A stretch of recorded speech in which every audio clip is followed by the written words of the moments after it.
Hello दोस्तों, Europe का सबसे बड़ा इकोनॉमी और दुनिया का फोर्थ लार्जेस्ट इकोनॉमी जर्मनी इस समय रिसेशन से जूझ रही है। आईएमएफ यानी कि इंटरनेशनल मॉनेटरी फंड के मुताबिक यूके G7 का एकमात्र ऐसा देश है जहां 2023 में रिसेशन आएगा ये बोला गया था, लेकिन ऐसा हुआ नहीं।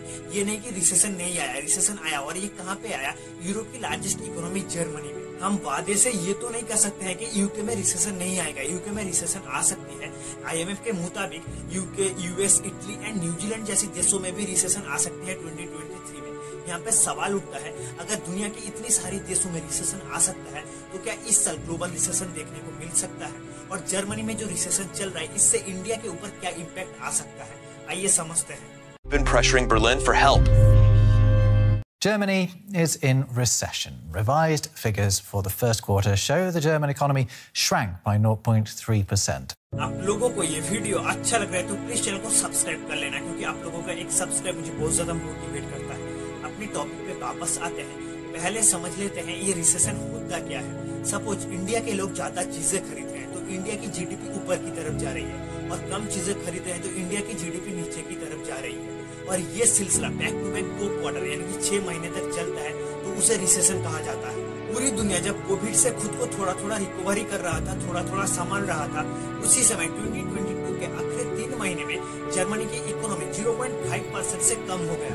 और 2023 की पहली 3 महीने में जर्मनी की इकोनॉमी पिछले साल की 3 महीने की इकोनॉमी के हिसाब से और भी कम हो गया, 0.3%। और ये हुआ क्यों? रशिया और यूक्रेन की वॉर की वजह से। जर्मनी जो कि गैस और ऑयल के लिए सबसे ज्यादा डिपेंडेंट था रशिया के ऊपर, लेकिन रशिया और यूक्रेन की वॉर की वजह से यूएस ने रशिया के ऊपर सैंक्शन लगाया, रशिया को बैन कर दिया ताकि दूसरे देश रशिया से ऑयल या गैस इंपोर्ट ना कर सके। दरअसल यूएस चाहता था कोई भी दूसरी कंट्री रशिया से ऑयल या गैस इंपोर्ट ना करे, जिससे रशिया की इकोनॉमी स्लो हो जाए, रशिया में रिसेशन देखने को मिले। लेकिन इससे रशिया को उतना ज्यादा नुकसान नहीं हुआ, बल्कि जितना कि जर्मनी को हुआ। इससे सिर्फ जर्मनी को दिक्कत हो रहा था, ये कहना गलत होगा, पूरे यूरोप के लोगों को दिक्कत हो रहा था।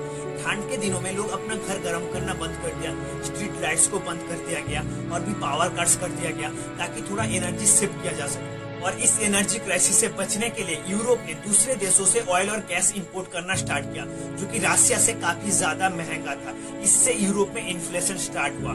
कोविड-19 पैंडेमिक और रशिया और यूक्रेन की वॉर की वजह से लोगों के पास उतना ज्यादा पैसा नहीं था, पैसा कमाने का रिसोर्सेस नहीं था, जिससे यूरोप में खरीदारी कम हुआ और बैंक से लिया गया लोन का इंटरेस्ट भी काफी ज्यादा हाई था। और देखते ही देखते जर्मनी में रिसेशन आ गया। आईएमएफ का चीफ क्रिस्टलिना जॉर्जीवा ने इस साल की शुरुआत में कहा था ग्लोबल इकोनॉमी की 1/3 हिस्सा इस साल मंदी में आ जाएगा और पिछले साल की तुलना में इस साल इकोनॉमिक ग्रोथ स्लो हो जाएगा। यूएस, चाइना एंड यूरोप जैसी दुनिया की 3 बड़ी कंट्री की इकोनॉमिक ग्रोथ स्लो हो गया, इन्फ्लेशन देखने को मिला। चाइना जो कि दुनिया की दूसरी बड़ी इकोनॉमी, जहां जीरो कोविड पॉलिसी की वजह से इकोनॉमिक ग्रोथ स्लो हो गया, हाउसिंग मार्केट में क्राइसिस देखने को मिला। दुनिया की चौथी बड़ी इकोनॉमी में रिसेशन देखने को मिला है।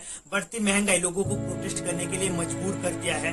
हालांकि दुनिया की 3 बड़ी देशों में इकोनॉमिक क्राइसिस देखने को मिला है, जिस वजह से आईएमएफ का मानना है 2023 में ग्लोबल रिसेशन देखने को मिल सकता है। 2008 में ग्लोबल फाइनेंशियल क्राइसिस ने पूरी दुनिया की इकोनॉमी पर एक डिवास्टिंग इम्पैक्ट डाला था, जिसमें इंडिया भी शामिल था।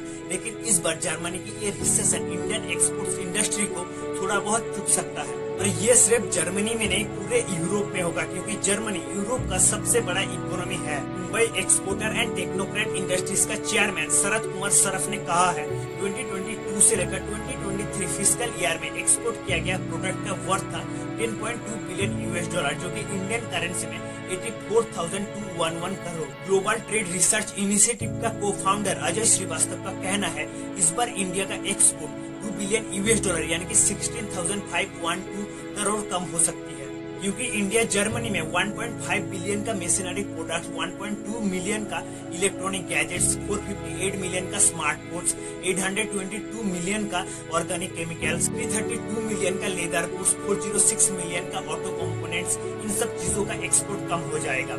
अंदाज लगाया जा रहा है इंडिया का एक्सपोर्ट बिजनेस कम से कम 10% कम हो जाएगा। इसमें आप लोगों का क्या राय है, कमेंट सेक्शन में बताइए। फिर मिलते हैं अगली वीडियो में।